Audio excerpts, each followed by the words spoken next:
এইটা একটা সরকার, অন্তর্বর্তীকালীন সরকার যদি নির্বাচনের দিকে হাঁটত, তাদের যে রুটিন কাজ, সেই রুটিন কাজটা যদি করত, তাহলে প্রথম সপ্তাহে করার কথা ছিল।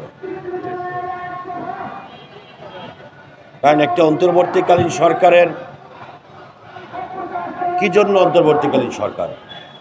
একটা বিশেষ পরিস্থিতিতে অন্তর্বর্তীকালীন সরকার বা তত্ত্বাবধায়ক সরকার যারাই ক্ষমতাসীন হন, তাদের দায়িত্ব হচ্ছে দেশকে জনগণের প্রতিনিধির হাতে ছেড়ে দেওয়ার জন্য একটি নির্বাচন ব্যবস্থা করা। তা আমাদের দেশের নির্বাচন করার জন্য কতদিন সময় লাগে? বিচারপতি শাহাবুদ্দিন সাহেব একটি বিধ্বস্ত বাংলাদেশে 3 মাসের মধ্যে নির্বাচন করেন নাই। 96, 2008 সালের তত্ত্বাবধায়ক সরকার 3 মাসের মধ্যে নির্বাচন করেন নাই। সেই নির্বাচন কি মানুষের মধ্যে প্রশ্নবোধ ছিল? বাংলাদেশের যেই কটা নির্বাচন হয়েছে, সেই কটা নির্বাচন গ্রহণযোগ্য নির্বাচন হয়েছে দলীয় সরকারের বাইরে, তত্ত্বাবধায়ক সরকারের অধীনে যেই নির্বাচনগুলো হয়েছে, সেই নির্বাচনগুলি ছিল প্রশ্নাতীত।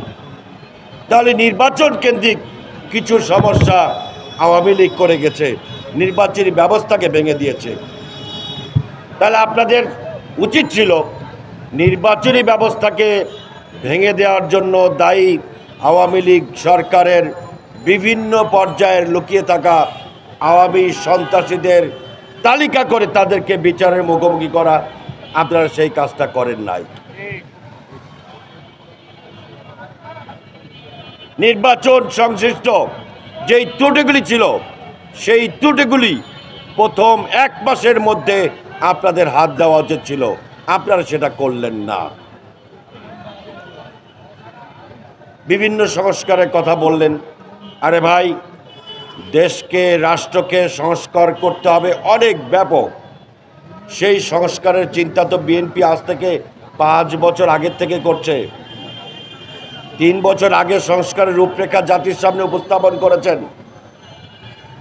তাহলে সংস্কার নামক একটা মূলা জাতির সামনে ধরিয়ে দিলেন।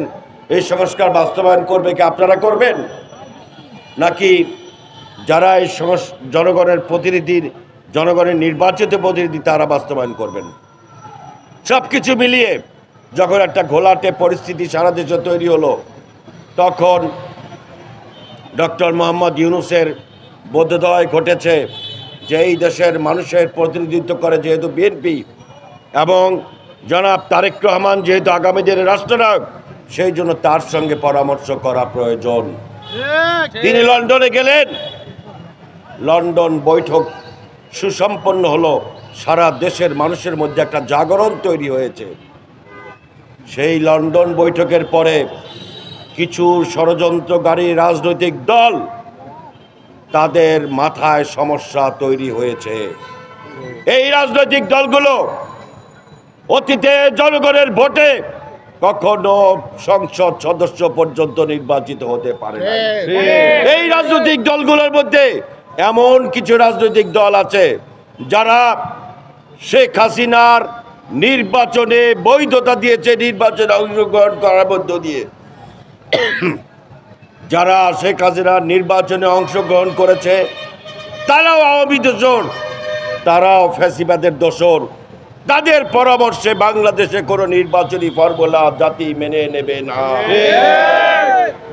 আপনি পিয়ারের কথা বলছেন, অনেকে হাসি ঠাট্টা করে বলে পিয়ার অর্থ হচ্ছে একজন পুরুষ যখন বিয়ে করতে যাবে একটা বাড়িকে বিয়ে করবে, ওই বাড়ির লোকেরা একজন কন্যাকে এনে বলবে যে এইখানে 10 জন কন্যা আছে, এই কন্যাটা তোমার ভাগে পড়েছে। যে বিয়ে করবে সে কোণে চিনবে না।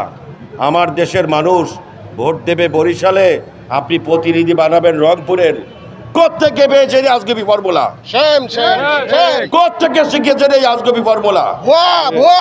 আমাদের দেশের নির্বাচনকে বানচাল করবার জন্য কতিপয় রাজনৈতিক দল আজকে ষড়যন্ত্রে লিপ্ত। তাদেরকে নির্বাচনে আসতে হবে। নির্বাচনের মাধ্যমে আপনারা যে পদ্ধতি চান সংসদে আলোচনা করে সেটা ঠিক করবেন। আপনাদের সকলকে ধন্যবাদ। নির্বাচন বানচালের বিরুদ্ধে আপনার সরকার, অন্তর্বর্তীকালীন সরকারের কাছে দাবি হচ্ছে ইউনিয়ন পর্যায়ে আওয়ামী দোসরদেরকে চিহ্নিত করে অবিলম্বে আওয়ামী দোসরদেরকে আপনারা যদি গ্রেপ্তার না করতে পারেন, নির্বাচনকে তারা ভণ্ডুর করবে যে কোনো উপায়ে, সেগুলো আপনারা রুখতে পারবেন না। আপনাদের সকলকে ধন্যবাদ। আসসালামু আলাইকুম।